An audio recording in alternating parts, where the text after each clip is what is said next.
Alternator यानी प्रत्यावर्तक।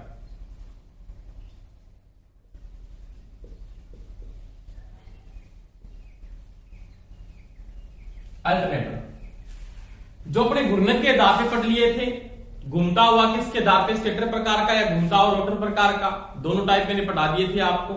आज जो पढ़ने जा रहे हैं वो पढ़ेंगे फेज के आधार पे अल्टरनेटर के प्रकार, यानी इसके आधार पर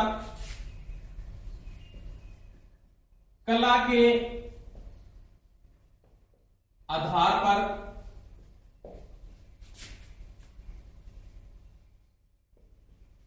प्रत्यावर्तन यानी अल्टरनेटर। यानी फेज के आधार पे कितने प्रकार के अल्टरनेटर अपने यूज होते हैं, तो अपने फेज के आधार पे दो ही प्रकार के अल्टरनेटर काम में आते हैं। तो आता है एकल कला, कौन सा, एकल कला, इसको अपने क्या बोलते हैं, सिंगल फेज कहते हैं। शॉर्टकट में इसको कैसे लिखते हैं, सिंगल फेज। समझ में आ गई दोस्तों मेरी बात। दूसरा कौन सा पढ़ेंगे, तीन कला, क्या लिखते हैं, थ्री फेज। यानी फेज के आधार पर या कला के आधार पर अल्टरनेटर कितने टाइप होते हैं, दो टाइप होते हैं। तो सिंगल फेज का होता है, कौन सा होता है, थ्री फेज का होता है। सिंगल फेज का अपने लो वोल्टेज के लिए यूज करते हैं, घरेलू कार्य में ज्यादा काम में आता है। परंतु जहां पे अपने जनरेशन करते हैं या उत्पादन हो रहा है वहां पे सिंगल फेज का अल्टरनेटर कभी उपयोग में नहीं आता। वहां पे कौन से अल्टरनेटर काम में आते हैं, थ्री फेज के अल्टरनेटर ही काम में आते हैं। तो पहली बात मैं अगर यहां पे कहता हूं तो सिंगल फेज का अल्टरनेटर होता है ना, ये निम्न क्षमता के होते हैं। क्या होते हैं, निम्न क्षमता के। दोनों को कंपैरिजन में पढ़ेंगे। इसकी तो पहली बात कहता हूं, इसकी जो वाइंडिंग है या आप स्टेटर पे जो वाइंडिंग स्थापित करते हो, तो वाइंडिंग जो स्थापित की जाती है वो 90 डिग्री के फेज डिफरेंस से स्थापित की जाती है। यानी एकल कला,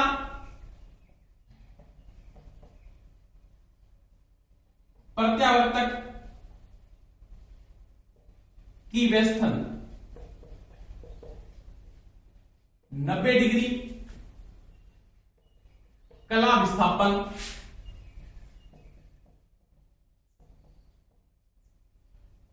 के साथ स्थापित करते हैं। ये चीज का ध्यान रख लेना। यानी तो सिंगल फेज की अपने वाइंडिंग स्थापित करते हैं, उसका जो फेज डिफरेंस होता है वो कितनी डिग्री होता है, 90 डिग्री। ये 90 डिग्री फेज डिफरेंस के साथ आप सिंगल फेज की वाइंडिंग को क्या करते हैं, स्थापित कर देते हैं। तो नॉर्मल सी बात है, पहले मैं यहाँ पे बात करता हूं। यानी सिंगल फेज की जो वाइंडिंग है, सिंगल फेज का जो अल्टरनेटर है, उसकी जो वाइंडिंग व्यवस्था यानी वाइंडिंग का जो स्थापन होता है वो 90 डिग्री फेज डिफरेंस के साथ आपने क्या करते हैं, स्थापित करते हैं। अगर आपके पास 90 डिग्री का वोल्टेज स्थापन आएगा, वो किसके आधार पे आएगा, वो वाइंडिंग के आधार पे ही आएगा। तो यहां पे नॉर्मल सी बात होती है। 2 नंबर में इसमें बात करूं, इसकी वोल्टेज विस्थापन भी 90 डिग्री होगा। कितना होगा, 90 डिग्री। समझ में आ गई दोस्तों मेरी बात। यानी आपके पास अगर सिंगल फेज का अल्टरनेटर यहां पे यूज कर रहा हूं तो उसका जो फेज डिफरेंस यानी वाइंडिंग का जो विस्थापन है वो कितने डिग्री का होगा, 90 डिग्री का होगा। तो वहां पे नॉर्मल सी बात होगी। यहां पे जो आपके पास वोल्टेज का जो विस्थापन आएगा वो कितने डिग्री आएगा, 90 डिग्री आएगा। दूसरी बात, ये जो मशीनें होती है वो छोटी मशीन होती है, बिल्कुल छोटी मशीनें होती है। क्या होती है, छोटी मशीनें। और इनकी जो पावर कैपेसिटी होती है, सिंपल बात होती है, सिंगल फेज का अल्टरनेटर अपने घर पे लगाते हैं, नॉर्मल इमरजेंसी में अपने यूज भी करते हैं। उनकी जो पावर कैपेसिटी होती है या इनकी क्षमता होती है ना, वो निम्न क्षमता के होते हैं। क्या होते हैं, निम्न क्षमता के। इनकी जो कैपेसिटी होती है वो बिल्कुल क्या होती है, निम्न होती है। ये नॉर्मली क्या होते हैं, घूमते हुए कौन से होते हैं, रोटर प्रकार के अपने ज्यादा यूज करते हैं। इनमें रोटर ज्यादा घूमता है, यानी आपका आर्मेचर जो रोटेशन आता है इनमें चालक अपने क्या करते हैं, ज्यादा घूमता है, नहीं कि यहाँ पे फील्ड घूमती है। ये चीज का भी ध्यान रखें। अब देखो, अब इसका जो कला विस्थापन है ना, इसका जो वेस्टर्न का जो कला विस्थापन है, पहले की बात है, 3 फेज के अंदर वेस्टर्न विस्थापन 120 डिग्री होगा। कितना होगा, 120 डिग्री। इसका कितने डिग्री होगा 90 डिग्री। अगर इनका वेस्टर्न विस्थापन 120 डिग्री होगा तो इसका जो वोल्टेज विस्थापन है क्या होगा, वोल्टेज विस्थापन भी 120 डिग्री होगा। यानी सिंपल सी बात होती है, जैसे आपके पास जो फेज की वाइंडिंग चलती है, जैसे यहां पे ओमेगा टी, ये पॉजिटिव है ये नेगेटिव है, जैसे ये आर फेज चल रहा है इस प्रकार से, मान लीजिए आर फेज है, एक नंबर फेज स्टार्ट हुआ तो 120 डिग्री के बाद यानी इस 20 डिग्री के बाद यहां से कौन सा फेज स्टार्ट होगा, आपका बी फेज स्टार्ट होगा इससे, और इससे 120 डिग्री आगे लगभग कहां से, आपका यहां से इस बिंदु से कौन सा फेज स्टार्ट होगा, तो वो होगा वाई फेज। तो इनका जो आर, उसके बाद कौन सा आ जाएगा वाई, उसके बाद कौन सा आ जाएगा बी। तो आपकी वो वोल्टेज विस्थापन यहां पे भी जो आएगा वो कितने डिग्री का आएगा, 120 डिग्री का आएगा। कितने का आएगा दोस्तों, 120 डिग्री का। तो नॉर्मल सी बात है कि जो वोल्टेज विस्थापन इनका जो यूज करके चलते हैं, यानी वोल्टेज विस्थापन जो अपने काम में आता है वो भी कितना होगा, 120 डिग्री होगा। समझ में आ गई दोस्तों मेरी बात। तो ध्यान रख लेना, यहां पे भी 90 डिग्री होगा, यहां पे कितना होगा, 120 डिग्री। आगे देखो, इसके बाद मैं बात करूं, ये जो अल्टरनेटर होता है ना, वो अधिकतर घूमता हुआ कौन सा होता है, फील्ड प्रकार का ही होता है। क्योंकि हाई वोल्टेज जो यूज करते हैं, तो हाई वोल्टेज के साथ में घूमता हुआ रोटर प्रकार या घूमता हुआ चालक प्रकार के अल्टरनेटर का यूज नहीं करता। मैंने आपको ये बताया भी है पहले, क्यों नहीं करते, तो स्पार्किंग की कैपेसिटी ज्यादा बढ़ जाती है, घर्षण हानियां बढ़ जाती है। तो लॉसेस को ध्यान में रखते हुए अपने क्या करते हैं, यहां पे नॉर्मली क्या घूमता है, ये जो अधिकतर होते हैं ना, अधिकतर ये प्रत्यावर्तक, अधिकतर ये प्रत्यावर्तक घूमते हुए फील्ड प्रकार के होते हैं।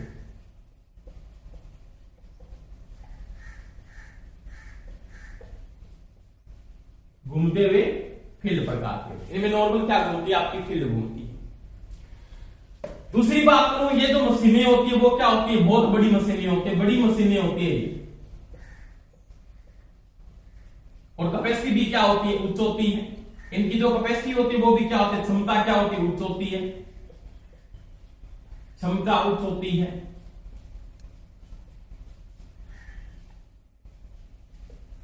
समझ में आ गई दोस्तों मेरी बात। यानी ये अधिक कैपेसिटी के बनाए जाते हैं, और इनका जो अपने उपयोग करते हैं ना, नॉर्मल जो इनका यूज करते हैं वो अपने कहां पे करते हैं, इनका जनरेशन यानी क्या पे उपयोग किया जाता है, उत्पादन क्षेत्र में इनका क्या करते हैं, अपने ज्यादा यूज किया जाता है।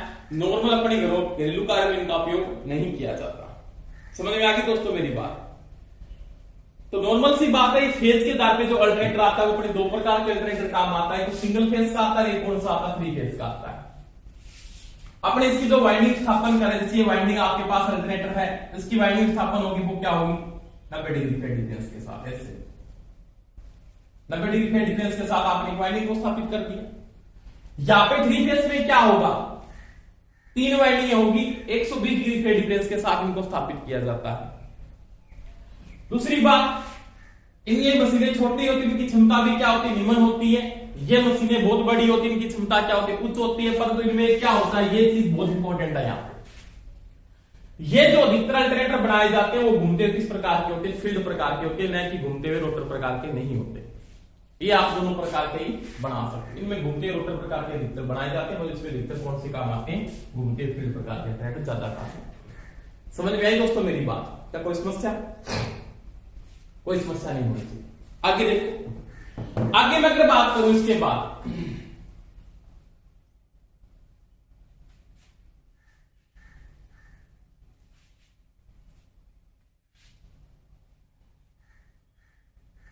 तो अपने पढ़ेंगे प्रत्यावर्तक के भाग। किसकी बात करेंगे, अल्टरनेटर के भाग।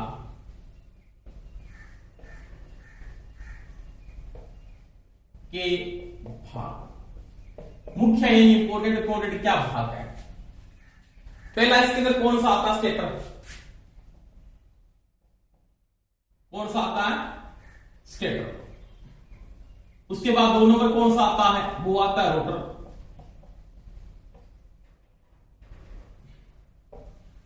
और 3 नंबर कौन सा आता है, वो आता है एक्साइटर।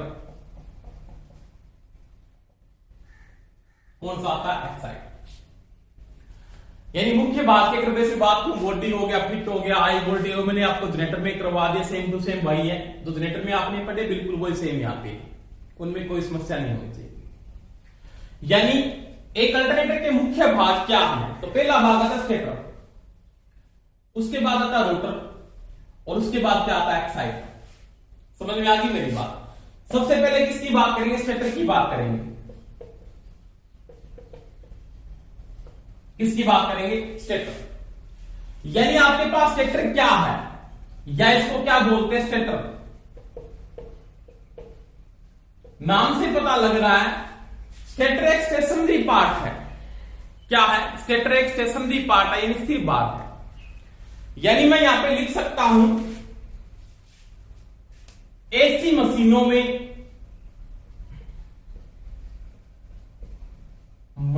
में स्टेटर एक स्थिर भाग होता है।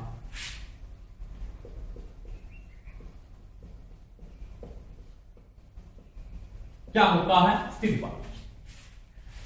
अब मैं एक नॉर्मल सी बात यहां पे कर रहा हूं कि आपके पास जो स्टेटर है, स्टेटर एक स्टेशनरी पार्ट है। ये एसी मशीनें मैंने अल्टरनेटर नहीं लिखा यहां पे, एसी मशीनें कोई भी हो, चाहे आपके पास एसी की मोटरें हो 3 फेज की, चाहे वो सिंगल फेज की मोटरें हो, चाहे आपके पास सिक्वेंस मोटर हो, चाहे आपके पास क्या हो, अल्टरनेटर हो, चाहे आपके पास इंडक्शन मोटरें हो 3 फेज की, जो मैंने बताया अभी आपके पास, तो सभी जो ऐसी मशीनें हैं उनका जो स्टेटर होगा वो क्या होगा, स्थिर भाग होगा। क्या होगा, स्थिर भाग। यानी एक्सटेंशनरी पार्ट होगा, ये कभी घूमने वाला भाग नहीं होता। पहली बात ये दिमाग में सेट कर लेना कि ऐसी मशीनों में स्टेटर क्या एक स्थिर पार्ट है, यानी घूमने वाला भाग नहीं है। ठीक है। दूसरी बात मैं यहां पे अगर करता हूं स्टेटर के बारे में, तो स्टेटर के ऊपर या आप लिख सकते हो स्टेटर पर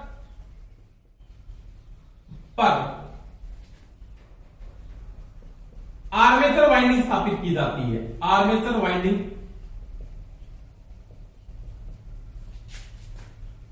स्थापित होती है। ये दिमाग में सेट कर लेना। यानी स्टेटर के ऊपर कौन सी वाइंडिंग स्थापित की जाती है, आर्मेचर वाइंडिंग। एक दिमाग में सेट रखना हमेशा ही।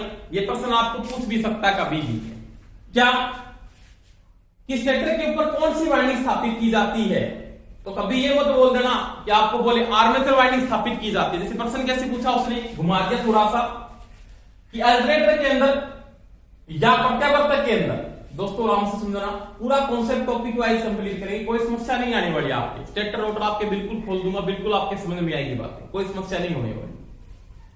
तो कि आर्मेचर के ऊपर आर्मेचर वाइंडिंग अल्टरनेटर में किस भाग पर स्थापित की जाती है, तो ध्यान रखना आर्मेचर वाइंडिंग। आप बोलो कि आर्मेचर भी घूमता है, रोटर भी क्या करता है, घूमता है, तो रोटर मत कर देना कभी भी।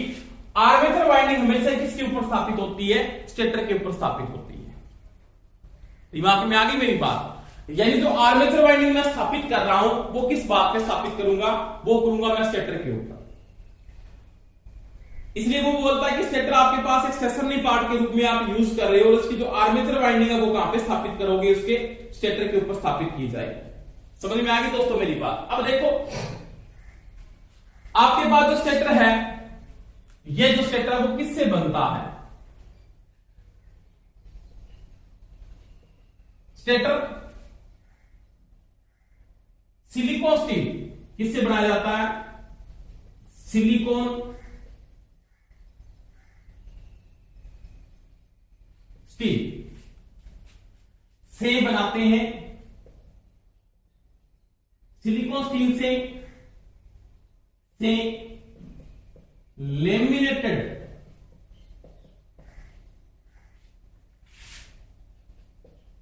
पत्तियों के साथ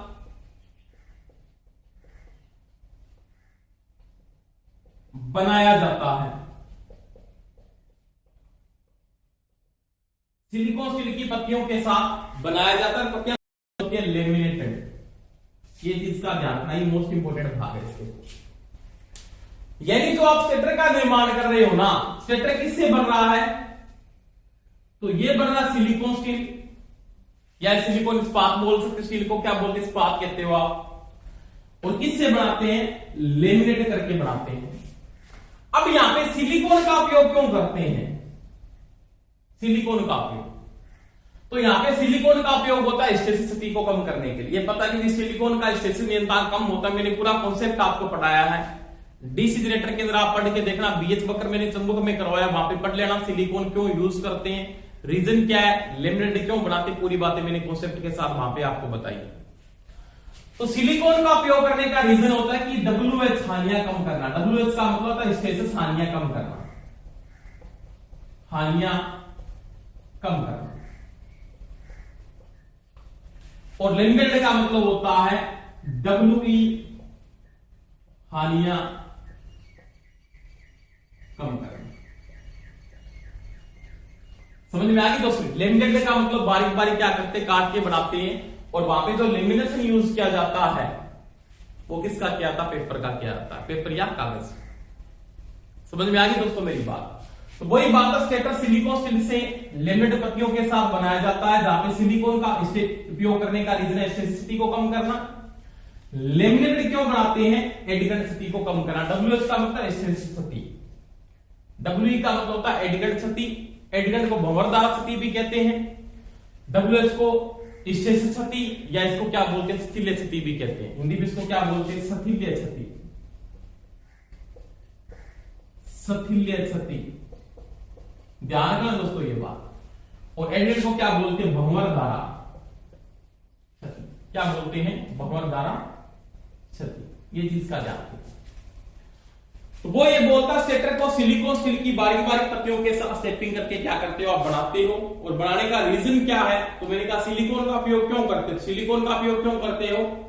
स्टेसिसिटी को कम करना। और लिमिटेड करके क्यों बनाते हो? तो वो कहता है एडिगेंट क्षति को कम करना। अब देखो 4 नंबर में अगर यहां पे बात करूं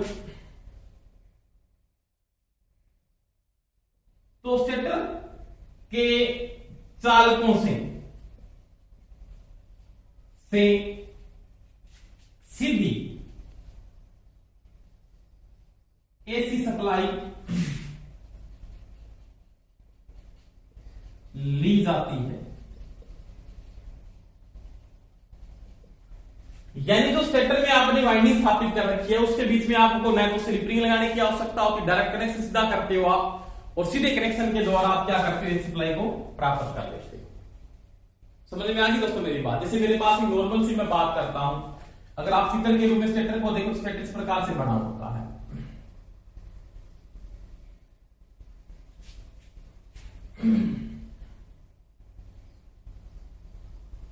जैसे मेरे पास ये तो होगी बॉडी इसकी, ये इसका बेस यानी फिटिया हो गया, काय बोलते हुए की बात है। ये बॉडी है बाहर का भाग, और ये जो अंदर का भाग है ना, ये वाला भाग, ये भाग, ये मानिए इसका रोटर है। समझ में आ गई मेरी बात? और इस रोटर पे मैंने क्या कर दिया? यहां पे मैंने वाइंडिंग डाल दी, जैसे यहां पे रोटर के अंदर इस प्रकार से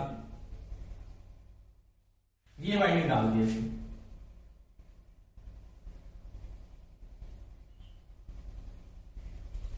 प्लस और माइनस सप्लाई के साथ जोड़ दिया, डीसी के साथ 2 स्लिपिंग लगाकर। और ये जो अंदर का भाग, ये भाग यूज कर रहा हूं मैं, ये भाग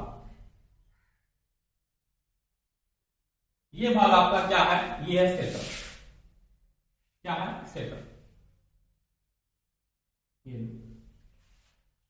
इस भाग के ऊपर मैं वाइंडिंग को क्या करता हूं? स्थापित करता हूं। जैसे यहां पे मैंने सिंगल फेज की वाइंडिंग डाल दी ऐसे।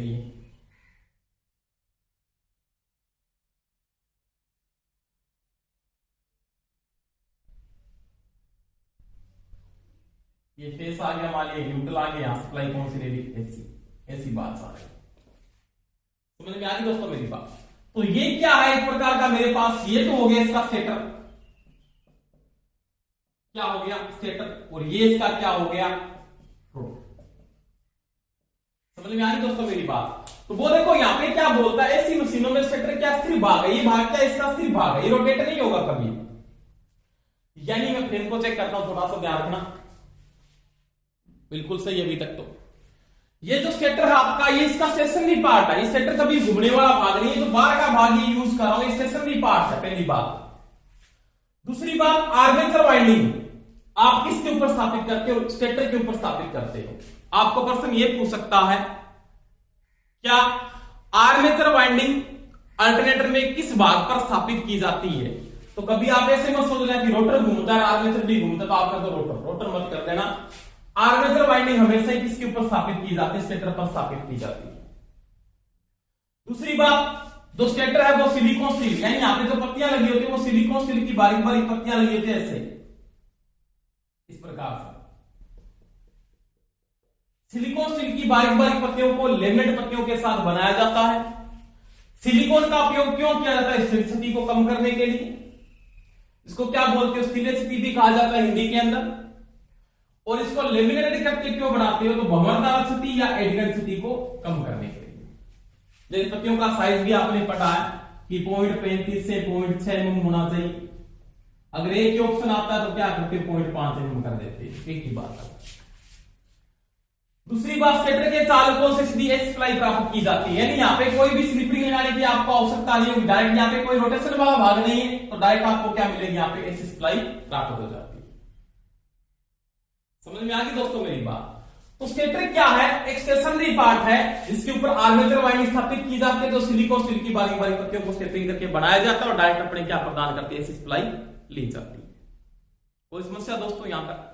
मेरे ख्याल से यहां तक तो कोई समस्या नहीं होनी चाहिए स्टेटर के अंदर का है तो मेरे को कमेंट करके आप बता सकते हो, वैसे कोई समस्या आपके नहीं होनी चाहिए। इसके बाद देखो, तो ये स्टेटर का मैंने रूप बता दिया। नॉर्मली जो स्टेटर बना होता है वो बॉडी के साथ किस प्रकार से यूज करके बनाते हैं वो देखो आराम से, उसमें भी कोई समस्या आपके नहीं आनी चाहिए। ये जो स्टेटर को बनाते हैं वो किस प्रकार से बनाया जाता है वो आराम से देखो।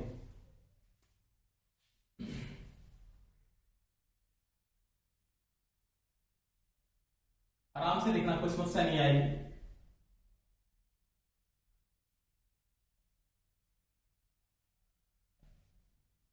आराम से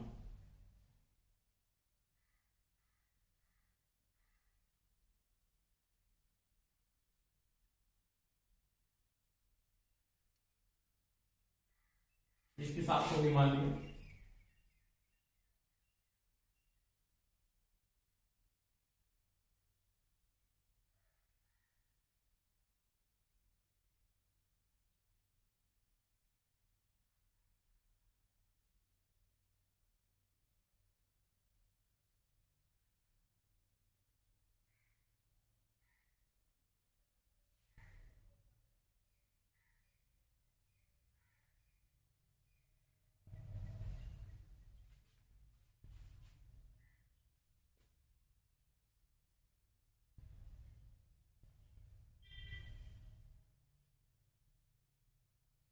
इस प्रकार से स्टेटर बड़ा होता है, ऐसे नॉर्मल बात है। देखो ये ऐसे, ये स्टेटर पार्ट है, अंदर से दिखा देता हूं इसको। जैसे यहाँ पे स्टेटर बना हुआ है ऐसे, इस प्रकार से।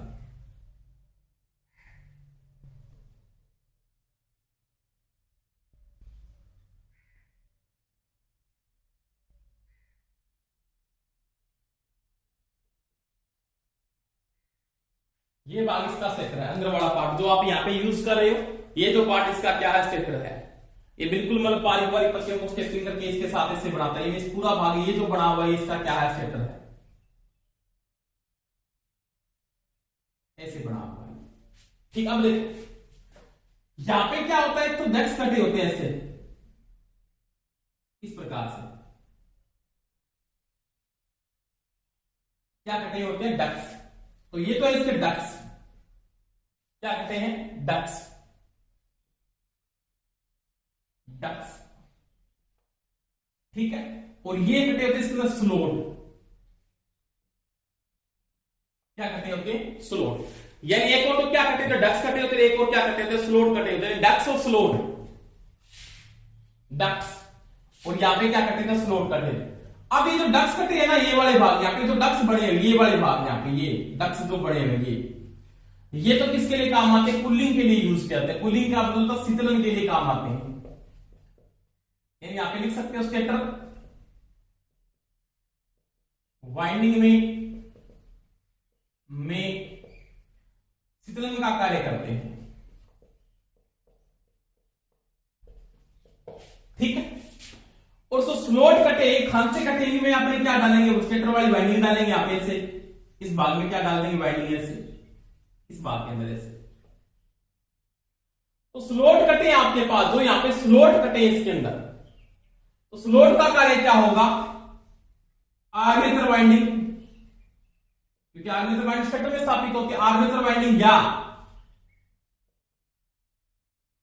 स्टेटर वाइंडिंग स्थापित करने के लिए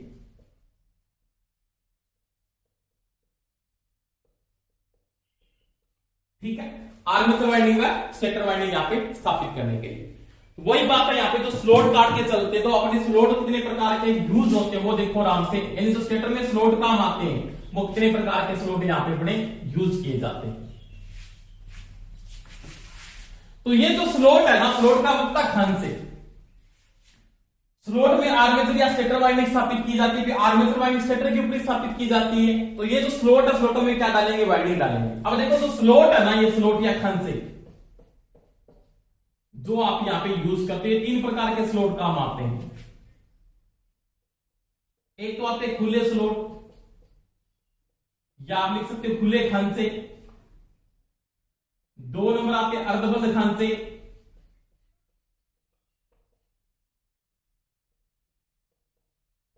और तीन नंबर आते हैं बंद खंड से।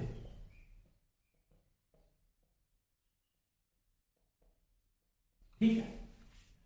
खुले का मतलब होता है ये जो स्लोट बने होते हैं बिल्कुल इस प्रकार के स्लोट होते हैं ऐसे, ये स्लोट बिल्कुल क्या ओपन है, जैसे यहां पे जो स्लोट मैं स्थापित करता हूं ये बिल्कुल ओपन स्लोट का स्थापित कर दिया मैंने। और लगभग आप अल्टरनेटर में जो स्टेटर पे स्लोट स्थापित करते हैं वो कौन से आते हैं, खुले स्लोट ही काम आते हैं। रीजन मैं बता दूंगा क्यों यूज करते हैं।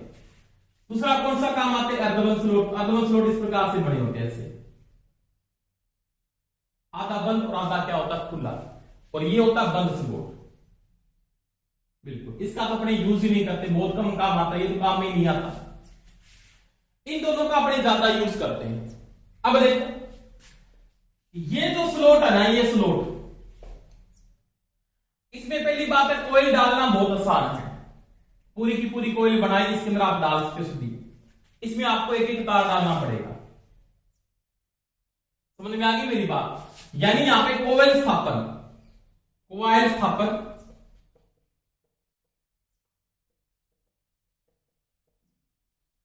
आसान है। क्या है, आसान है। और यहां पे कोयल स्थापन क्या है, मुश्किल है। कोयल स्थापन मुश्किल है या हार्ड वर्क होता है। यहां पे वाइंडिंग किस लगी तो वाइंडिंग को बाहर निकालना भी मुश्किल है, रिवाइंडिंग करना भी क्या होता है, बहुत मुश्किल होता है। जैसे आपने यहां पे इसके अंदर आपने चालक डाल के ऐसे वाइंडिंग को स्थापित कर दिया, इसमें चालक डाल दिया, ऐसे मान लिया इस प्रकार से चालक को डाल दिया। तो आपके पास जो अर्धबंद स्लोट है ना, उसमें कोयल डालना और कोयल निकालना क्या होता है, बहुत मुश्किल होता है। यानी कोयल जो डालोगे वो भी क्या है, आसान नहीं है, कोयल निकालना है वो भी क्या है, आसान। अब देखो जो अर्धबंद स्लोट है ना, इसके अंदर क्या होगा, इसके अंदर एक नंबर कंडीशन तो इसकी ये है। दो नंबर कंडीशन क्या है, ये फ्लक्स का जो वितरण करता है ना, ये समरूप करता है। फ्लक्स वितरण समरूप करता है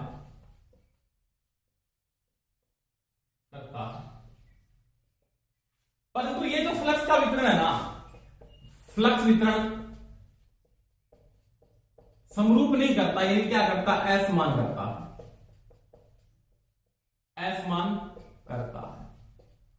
इस प्रकार का अगर स्लोट बना है ना, तो फ्लक्स का वितरण समरूप नहीं होगा, फ्लक्स का वितरण क्या होगा, असमान होगा। तो ध्यान रख लेना, इसके अंदर फ्लक्स का वितरण क्या होगा, असमान होता है, इसमें फ्लक्स का वितरण क्या होगा, समरूप होता है। इसको तो अपने यूज ही नहीं करते, हीटिंग प्रभाव से ज्यादा रहता है, इसको अपने यूज भी नहीं करते हैं। बिल्कुल समझ में आ गई दोस्तों मेरी बात। तो ध्यान लेना, आपके पास जो खुले स्लॉट में क्या होगा, फ्लक्स का वितरण समरूप नहीं होने के कारण यहां पे क्या होता है, ईएमएफ के अंदर क्या आ जाता है, रिपल आ जाती है। ईएमएफ में क्या आती है, रिपल आ जाती है। यानी जहां इस स्लॉट में जो ईएमएफ पैदा होता है ना, ईएमएफ पैदा होता है उसमें रिपल प्रभाव आ जाता है। रिपल प्रभाव जो आगे पढ़ेंगे अपने, एक प्रकार का हार्मोनिक्स प्रभाव होता है जो आगे डिटेल से समझाऊंगा, कोई समस्या नहीं होती। रिपल प्रभाव आ जाता है, परंतु ये कोई इतना बड़ा रीजन नहीं है, उसको दूर किया जा सकता है। तो ध्यान रखना, अल्टरनेटर में जो ज्यादा स्लॉट काम आता है वो खुले स्लॉट का ही ज्यादा उपयोग करते हैं, क्योंकि मेरे पास यहाँ पे स्टेटर घूमने वाला पार्ट तो ऐसे तो है नहीं कि कोयले बाहर निकल जाए, वो तो सिस्टम है नहीं। तो कोई यहाँ पे डालना भी आसान है, निकालना भी आसान है। यहाँ पे कोई डालना भी मुश्किल है और निकालना भी क्या बहुत मुश्किल है। समझ में आ गई दोस्तों मेरी बात। दूसरी बात, इसमें फ्लक्स का वितरण क्या होता है, समरूप होता है, इसमें फ्लक्स का वितरण असमान होता है। परंतु यहाँ पे क्या होता है, फ्लक्स का वितरण असमान होने के कारण पैदा होने वाली ईएमएफ में क्या आता है, रिपल प्रभाव आ जाता है। इसको हार्मोनिक्स प्रभाव के नाम से जानते हैं, पढ़ाऊंगा मैं आपको, बात पढ़ेंगे इसकी बात में। और रिपल प्रभाव इतना बड़ा इफेक्ट नहीं डालता है यहाँ पे, उसको बड़े दूर कर देते हैं। परंतु अपने जो ज्यादा यूज करते हैं अल्टरनेटर में, अधिकतर जो स्लॉट काम में आते हैं वो कौन से स्लॉट काम आते हैं, तो ये चीज का ध्यान रख लेना आप। अधिकतर कौन से स्लॉट का उपयोग किया जाता है, तो वो अपने करते हैं खुले स्लॉट का उपयोग करते हैं। आप इसको मत कर देना। जैसे डीसी जनरेटर में कौन सा काम आता है, आर्मेचर में ज्यादा इसको यूज करते हैं, क्योंकि वहां पे तो आर्मेचर घूमता है। डीसी जनरेटर के अंदर आर्मेचर घूमता है, परंतु तो आर्मेचर वाइंडिंग आप अपने स्टेटर पे डाल दो, स्टेटर घूमेगा नहीं। स्टेटर क्या स्थिर भाग, तो मैंने भी बताया था आपको। इसके अंदर अपने कौन से स्लॉट काम आते हैं, वो खुले स्लॉट काम आते हैं, जो अपने यहाँ पे क्या करते हैं, यूज करते हैं।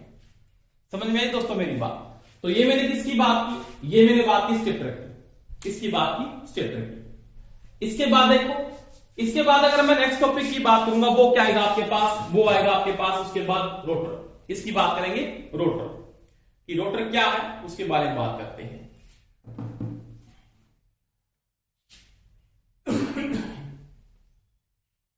दो नंबर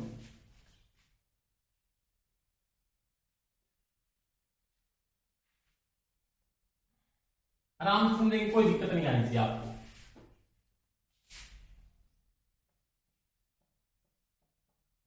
रोटर, इसके बारे में बात करेंगे कि रोटर क्या है और किसके रूप में इसको यूज किया जाता है।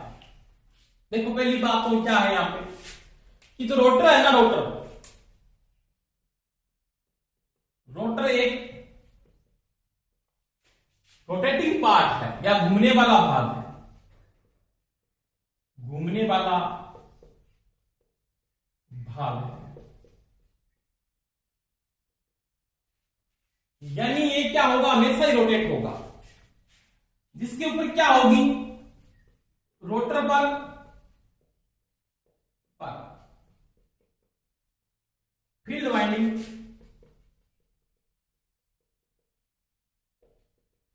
स्थापित की जाती है, स्थापित की जाती है। यानी जो आप रोटर काम में ले रहे हो, रोटर के ऊपर अपनी कौन सी वाइंडिंग स्थापित करेंगे, फील्ड वाइंडिंग। स्टेटर पे कौन सी वाइंडिंग स्थापित करेंगे, आर्मेचर वाइंडिंग। समझ में आ गई दोस्तों मेरी बात। यानी आपको यहां पे पूछ सकता है कि स्टेटर पे कौन सी वाइंडिंग स्थापित करते, तो आप बोलोगे आर्मेचर वाइंडिंग अल्टरनेटर के अंदर। और रोटर पे कौन सी वाइंडिंग स्थापित करते, तो रोटर पे कौन सी वाइंडिंग स्थापित की जाती है, फील्ड वाइंडिंग स्थापित की जाती है। समझ में आ गई दोस्तों मेरी बात। अब ये जो रोटर है ना, अल्टरनेटर में रोटर जो होते हैं वो दो प्रकार के काम आते हैं। प्रत्यावर्तक में, वर्तक में रोटर दो प्रकार के होते हैं, दो प्रकार के होते हैं। एक तो कौन सा आता है यहां पे, तो यहां पे एक तो आता है कौन सा,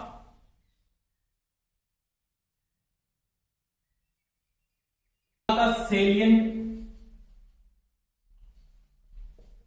पोल टाइप, और एक आता सिलेंड्रिकल।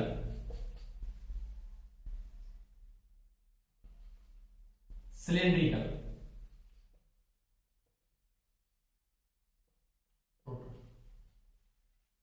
यानी सेलिएंट पोल टाइप रोटर और सिलेंड्रिकल रोटर, दो प्रकार के रोटर काम आते हैं। ये जो सेलिएंट पोल टाइप रोटर है, इसको क्या बोलते हैं, समोन्नत सममुख ध्रुव रोटर, ध्रुव प्रकार का रोटर हिंदी के अंदर, ठीक है। इसको ऊपरी पोल का भी रोटर बोलते हैं और इसको बोलते हैं बेलनाकार रोटर। क्या बोलते हैं? बेलनाकार रोटर। इसको यह भी कहा जाता है, इस रोटर को non salient, non salient, non salient rotor, इस नाम से भी जाना जाता है। तो दोस्तों ध्यान रखना, प्रत्यावर्तक में दो प्रकार के रोटर काम आते हैं, एक तो सेलिएंट पोल टाइप और एक आता है सिलेंड्रिकल। दो प्रकार के रोटर काम आते हैं। किस प्रकार की कंट्रैक्शन होती है दोनों की अपने क्या करेंगे, बात करेंगे। कोई समस्या नहीं आनी चाहिए आपके। दोनों देखो,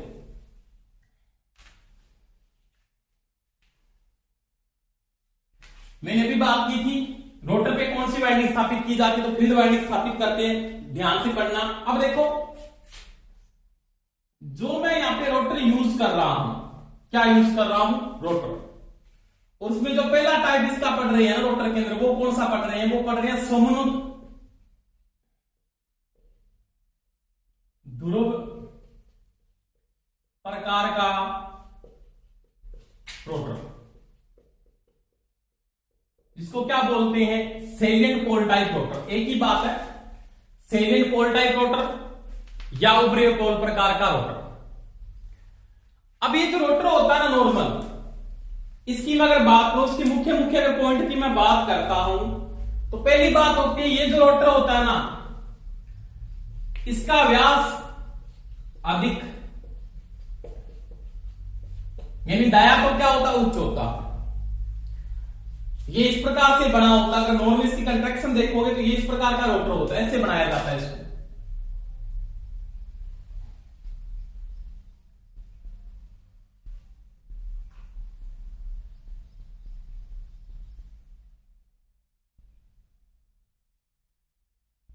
ये इसकी साख होगी,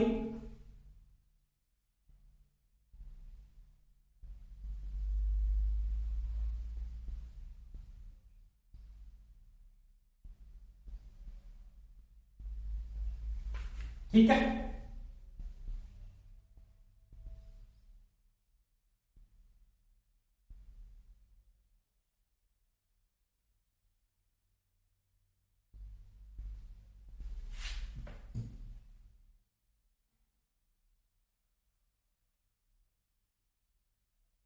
इस प्रकार के कंट्रैक्शन के साथ बनाया जाता है। इसका जो व्यास होता है ना, व्यास थोड़ा सा देखना भाई, ये इसका जो डाया है, ये डाया इसका क्या होता है, ज्यादा होता है। इसका व्यास होता है, बहुत होता है अधिक, व्यास होता है ज्यादा, यानी जो व्यास की वैल्यू है, व्यास होगा इसका ज्यादा होता है, और इसकी जो लंबाई होती है वो क्या है, कम है। तो इसकी लंबाई होती है वो क्या होती है, कम होती है। ये इसका ध्यान रख लेना, लंबाई कम, लंबाई कम होती है। समझ में आ गई दोस्तों मेरी बात। अब क्या होगा, इसके अंदर यहां पे पोल बने होते हैं, ऐसे यहां पे पोल बना के छोड़ देता है। ये पोल है हमारे, ऐसे पोल बनाते हैं। एक ये पोल हो गया, एक ये पोल हो गया, एक ये पोल हो गया, एक ये पोल हो गया, एक ये पोल हो गया, एक ये पोल हो गया, एक ये पोल है इसके, N S N S N S N S, इस प्रकार से पोल बने होते हैं। एक ये पोल हो गया हमारा एस। अब इन पोलों को जो धार दिया जाता है यहां पे ऐसे, इसके साथ ऐसे धार होते हैं, पत्तियां बनी होती है ऐसे, इस प्रकार से जुड़ा होता है अंदर, इसके अंदर ऐसे, यहाँ पे कंट्रैक्शन, यानी इसके अंदर यहाँ पे क्या होती है, वाइंडिंग डालते हैं, इस प्रकार के यहाँ पे पोल बने होते हैं। ये जो पार्ट है ना, इसका पूरा का पूरा पार्ट है, ये बड़े होते हैं पोल बाहर निकल के। ये नॉर्मली जो पोल बना होता है वो इस प्रकार से बनाया जाता है, ऐसे।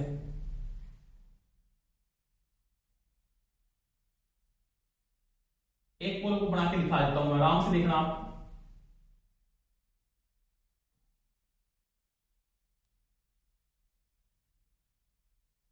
ये पोल है पोल।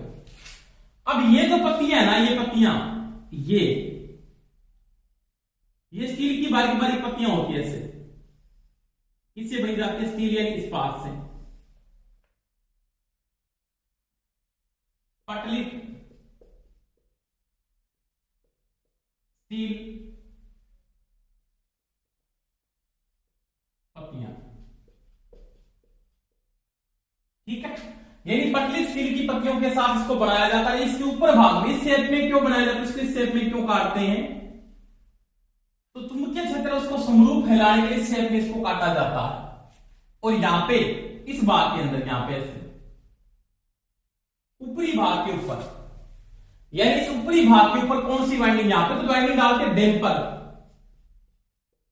कौन सी, डैम्पर वाइंडिंग डाली जाती है। ये चीज का ध्यान रख लेना और एक दिमाग में सेट कर लेना हमेशा ही, सेलिएंट पोल टाइप रोटर के अंदर ही डैम्पर वाइंडिंग होती है। समझ में आ गई मेरी बात। डैम्पर वाइंडिंग क्या काम आती है, हंटिंग लॉस होता है, आगे मैं डिटेल से समझाऊंगा कि जब हंटिंग लॉस पढ़ेंगे तो वहां पे डैम्पर वाइंडिंग अपने बात भी करेंगे। तो यहां पे ये जो ऊपरी भाग है ना, तो ध्यान रख लेना एक बात, सेलिएंट पोल टाइप रोटर के अंदर ही हमेशा डैम्पर वाइंडिंग होती है, सिलेंड्रिकल में नहीं होती है, दिमाग में सेट कर लेना। तो मैं यहां पे लिख देता हूं, सेलिएंट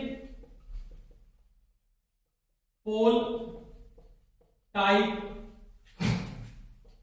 रोटर के ऊपरी भाग पर, रोटर के ऊपरी भाग पर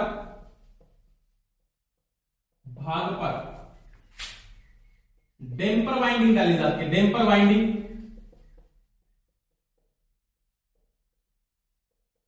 स्थापित करते हैं। ये चीज का दिमाग में सेट कर लेना। और ये जो पत्तियां हैं, यानी आपको पूछ सकता है कि ये रोटर किससे बनता है, रोटर बनता है स्टील से, इससे बनाया जाता है स्टील की, पतली स्टील की बारीक बारीक पत्तियों को स्टेपिंग करके बनाते हैं। और इसके ऊपर यहां पे इस भाग के ऊपर यहां पे वाइंडिंग स्थापित कर देते हैं ऐसे, फिर ऐसे। तो यहां पे ये जो वाइंडिंग डालते हैं, कौन सी वाइंडिंग है, ये डालते हैं फील्ड वाइंडिंग। कौन सी वाइंडिंग स्थापित की जाती है, फील्ड वाइंडिंग। समझ में आ गई मेरी बात, जो किसका निर्माण करती है, बाद में पोल का निर्माण करती है। और इसके ऊपरी शेप में इस प्रकार के शेप से क्यों काटा जाता है, चुंबकीय क्षेत्र को समरूप फैलाने के लिए। यानी ऊपर का जो ये शेप है, देखो वर्ताकार शेप से कटा है, इस प्रकार का ये जो शेप है ना, यहाँ पे ये शेप इसका शेप है, ये सेम शेप ऐसे, ये देखो पोल का शेप ऐसे बन रहा है, पत्ते का ऐसे शेप, इस प्रकार का शेप बना हुआ है। तो ये शेप ऐसे क्यों बनाते हैं, चुंबकीय क्षेत्र को क्या करते हैं, समरूप फैलाने के लिए। दूसरी बात मैं यहां पे करता हूं, ये जो रोटर है ना, ये रोटर, इसकी जो गति यानी स्पीड यानी गति, एक ही बात है, 375 आरपीएम से 1000 आरपीएम तक होती है। यानी ये जो घूमता है ना, वो 375 आरपीएम से 1000 आरपीएम के बीच ही घूमता है। समझ में आ गई दोस्तों मेरी बात। और ये आपको ये भी पूछ सकता है, निम्न व मध्यम गति के लिए उपयोग होता है, निम्न व मध्यम गति के लिए उपयोगी है, के लिए उपयोगी है। ये चीज का ध्यान रखिएगा। यानी इसको हाई स्पीड के लिए अपने यूज नहीं कर सकते, क्योंकि हाई स्पीड के लिए जब यूज करोगे, पहली बात तो ये शोर ज्यादा करेगा, और दूसरी बात यहां पे क्या है, इसके कनेक्शन भी क्या कर सकते हैं, खुल सकते हैं उस कंडीशन के अंदर, क्योंकि इसका साइज बहुत बड़ा हो जाता है। तो हाई स्पीड पर इसका डिसएडवांटेज है, ये हाई स्पीड के ऊपर क्या करना, उच्च शोर पैदा करता है, उच्च शोर पैदा करता है,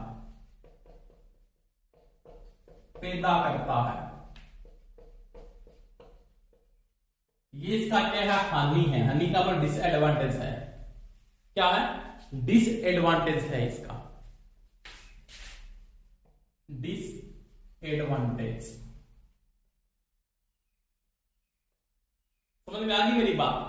और हाई स्पीड के साथ इसके कनेक्शन भी क्या कर सकते हैं, खुल सकते हैं। दूसरी बात, इसमें ध्रुवों की संख्या यानी पोल, अगर मेरे को पता है इसकी स्पीड 375 से 1000 आरपीएम में लो स्पीड है, और आपको जो फ्रीक्वेंसी सेट करनी है ना, बराबर आपने पढ़ा है पीएन बटा क्या होता है, 120 होता है। क्या होता है, पीएन बटा में 120 होता है।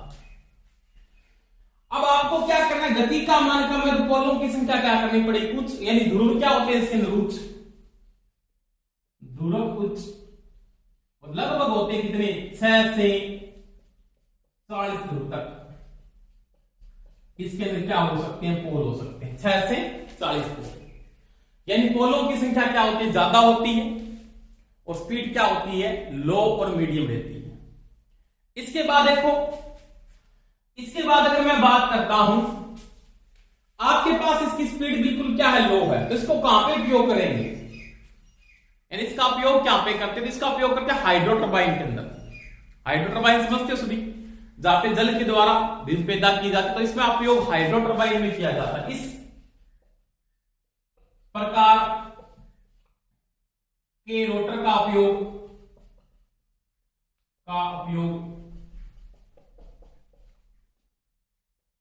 हाइड्रो टरबाइन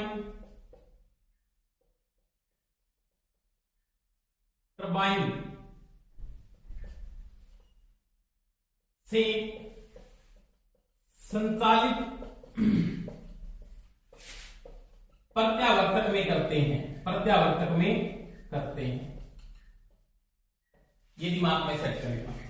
यानी जो अल्टरनेटर आपका हाइड्रो टरबाइन यानी जल टरबाइन से चलता है, कौन से चलता है, जल टरबाइन से। थोड़ा सा फ्रेम को सेट कर लेता हूं, देखो आराम से, अब सही है। जो अल्टरनेटर किससे चलता है, हाइड्रो टरबाइन से चलता है, वहां पे इसका उपयोग किया जाता है। और हाइड्रो टरबाइन से जो विद्युत पैदा होता है उसको बोलते हैं अपने पन विद्युत, क्या बोलते हैं इसको, हाइड्रो टरबाइन है, उस प्रकार का क्या है, ये पन विद्युत है। यानी पानी के द्वारा यहां पे इलेक्ट्रिसिटी पैदा की, जैसे अपने कोटा में है जवाहर सागर बांध के अंदर, तो जहां पे अपने क्या करते हैं, हाइड्रो टरबाइन काम में आते हैं, वहां पे किस अल्टरनेटर का उपयोग करते हैं, किस प्रकार के रोटर का उपयोग किया जाता है, तो वहां पे कहते हैं शून्य ध्रुव प्रकार के अल्टरनेटर का पोल का उपयोग, रोटर का उपयोग, या क्या बोलते हैं सेलियंट पोल टाइप रोटर, या इसको बोलते हैं उभरे पोल प्रकार का ये रोटर होता है। यानी इसका पोल बाहर से क्या होता है, उभरा होता है। ये मैंने एक पोल बनाया है, इसकी जो ये पत्तियां हैं वो बारीक बारीक पत्तियों को स्टेपिंग करके बनाया है। और पत्तियां किससे बनी हैं, पत्तियां आपकी किससे बनी है, तो मैंने भी बात की, पत्तियां जो बनी हुई है वो किससे बनी हुई है, तो वो बनी आपकी किससे बनाती है, मैंने स्टील से बनाई है। और स्टील से पत्तियों को किससे बनाया, स्टेपिंग करके बनाया हुआ है। यहाँ पे किससे बनाया है, स्टेपिंग करके बनाया है। समझ में आ गई दोस्तों मेरी बात। तो ये आपका कौन सा रोटर है, उभरे पोल प्रकार का रोटर, या इसको बोलते हैं शून्य ध्रुव प्रकार का रोटर, या इसको बोलते हैं सेलियंट पोल टाइप रोटर। इसके बाद देखो, अब देखो दोस्तों, इसके बाद जो रोटर आता है ना अपना, वो कौन सा आता है, वो आता है सिलेंड्रिकल। इसको अपने क्या बोलते हैं, बेलनाकार रोटर।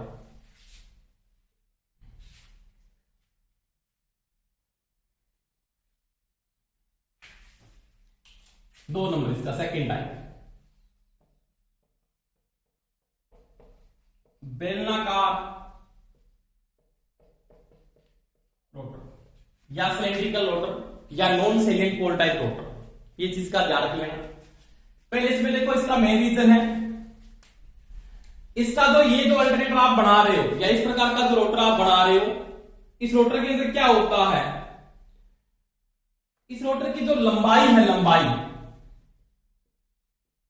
लंबाई उच्च और व्यास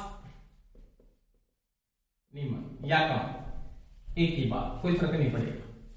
यानी इस प्रकार का जो रोटर बना होता है वो इससे बनाया जाता है नॉर्मल।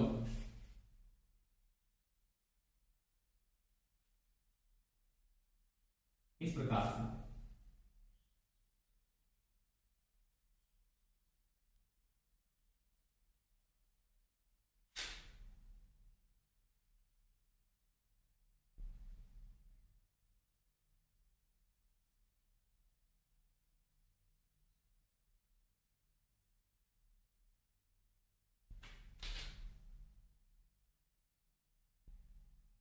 ये रोटर है।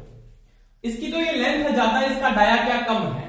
समझ में आ गई दोस्तों मेरी बात। तो इसकी लंबाई क्या होती है, उच्च होती है, और व्यास क्या होता है, कम होता है। इसमें यहां पे से स्लोट करते थे, स्लोट है, मान लीजिए स्लोट है, ये स्लोट है। और स्लोटों में क्या स्थापित की जाती है, वाइंडिंग स्थापित की जाती है। और यहां पे क्या डालेंगे, स्लोट है, स्लोट का मतलब खांचे, और इनमें क्या डाल देंगे बाद में, ये वाइंडिंग डाल दी इन भागों में से।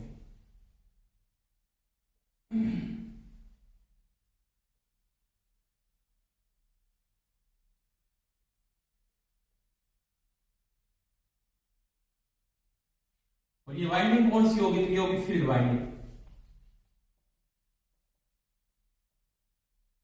कौन सी डाल देंगे? Field winding. समझ में आ गई दोस्तों मेरी बात? तो इसकी लंबाई उच्च, व्यास क्या होता है? निम्न होता है। 2 नंबर में अगर बात करता हूं यहां पे इसकी स्पीड हाई होती है, इसकी हाई यानी उच्च। और गति जो स्पीड होती है ना, वो होती है इसकी 1500 आरपीएम से 3000 आरपीएम तक। ठीक है। और पोल वो होते हैं 2 से 4 तक। एक तो हो ही नहीं सकता, एक पोल का तो अस्तित्व नहीं है। तो पोलों की संख्या कम है तो स्पीड क्या होगी? ज्यादा होगी, बहुत हाई स्पीड होती है। और इसका व्यास कम होने का ये शोर भी क्या करता है? कम करता है। समझ में आ गई दोस्तों मेरी बात? इसके बाद देखो, ये जो रोटर काम आता है ना, ये काम जहां पे कौन सी टरबाइन काम आती है? स्टीम टरबाइन है। कौन सी है? Steam turbine. जहां पे स्टीम टरबाइन का उपयोग होता है, स्टीम टरबाइन के साथ जो अल्टरनेटर काम आता है उसको बोलते हैं टर्बो अल्टरनेटर। क्या बोलते हैं? Turbo alternator. के अंदर कौन सा रोटर काम आता है? तो बेलनाकार रोटर या सिलिंड्रिकल रोटर का उपयोग किया जाता है। यहां पे कौन सी टरबाइन आती है? स्टीम टरबाइन होती है। तो आप स्पीड का मान क्या होता है? बहुत ज्यादा होता है। इसे अपने सुरका थर्मल प्लांट के अंदर है, तो वहां पे स्टीम से क्या इलेक्ट्रिसिटी पैदा हो रही है। आजकल तो वहां पे कोयला भी खत्म हो रहा है, क्योंकि सुरका थर्मल में सभी का यहाँ ठप्प हो चुकी है, कोयला बहुत कम है, वहां पे कोयला है ही नहीं। इसके कारण से लाइट की कट भी लग रही है बार बार। वही बात है, स्टीम टरबाइन में टर्बो अल्टरनेटर अपने यूज करते हैं। और टर्बो अल्टरनेटर में क्या है कि गति का मान बहुत ज्यादा होता है, स्पीड क्या होती है? बहुत ज्यादा होती है। और यहाँ पे जो टरबाइन चलाती है, इसको कौन सी चलाती है? स्टीम टरबाइन चलता है। टरबाइनों के बारे में आगे टॉपिक पढ़ाऊंगा मैं आपको। स्टीम टरबाइन में अपने पढ़ेंगे बॉयलर क्या है, ईंधन का दहन होता है वो कौन सा पार्ट होता है, तो वहां पे अपनी बातें की। जब टरबाइन टॉपिक करवाऊंगा तो मैं पूरी डिटेल से समझाऊंगा। हाइड्रो टरबाइन में पढ़ेंगे कापलान टरबाइन कौन सी होती है, फ्रांसीसी कौन सी है, पेल्टन कौन सी है, क्योंकि टरबाइन के 3 टाइप वहां पे यूज किए जाते हैं। शीर्ष के आधार पर 3 टाइप की होती है, जैसे कापलान पढ़ा होगा अपने, कापलान, फ्रांसीसी और पेल्टन। 3 प्रकार की टरबाइन काम आती है हाइड्रो के अंदर। तो वो आगे जब टरबाइन टॉपिक पढ़ेंगे तो वहां पे बात करेंगे। तो ये जो रोटर काम आता है, ये कौन सा रोटर? आपका बेलनाकार रोटर है, जिसकी गति क्या होती है? उच्च होती है। स्पीड का मान क्या होता है? उच्च होता है।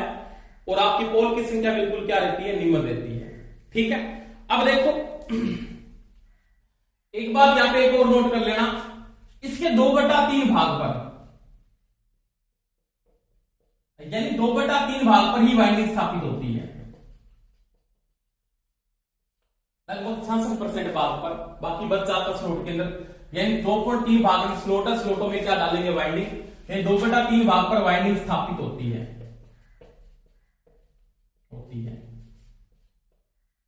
ये चीज का भी ध्यान रखिएगा।